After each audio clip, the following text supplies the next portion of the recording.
ఆంధ్ర రాష్ట్రంలో టీడీపీ ప్రభుత్వం అధికారంలోకి రావాలని శ్రీ రేణుకా ఎల్లమ్మదేవికి ప్రత్యేక టీడీపీ బీసీ సీనియర్ నాయకులు రాఘవేంద్రారెడ్డి, ఉలిగయ్య, ముత్తిరెడ్డిలు అమ్మవారికి ప్రత్యేక పూజలు చేశారు. కోరిన కోరికలు తీర్చే దేవత శ్రీ రేణుకా ఎల్లమ్మను కర్నూలు జిల్లా కోసగిలో బుధవారం టీడీపీ బీసీ నాయకులు రాఘవేంద్రారెడ్డి, ఉలిగయ్య, ముత్తిరెడ్డిలు దర్శించుకున్నారు.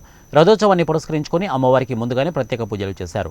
ఈ సందర్భంగా వారు మాట్లాడుతూ ఆంధ్ర రాష్ట్రంలో రాబోయేది టీడీపీ ప్రభుత్వమేనని, బడుగు బలహీన వర్గాలు పార్టీ టీడీపీ అని వారు అన్నారు. రాష్ట్ర అభివృద్ధి టీడీపీ పార్టీతోనే సాధ్యమన్నారు. సూపర్ 6 పథకాలతో అటు రాష్ట్రంలోనూ ఇటు మంత్రాలయంలో టీడీపీ జెండా ఎగరవేస్తామని అన్నారు.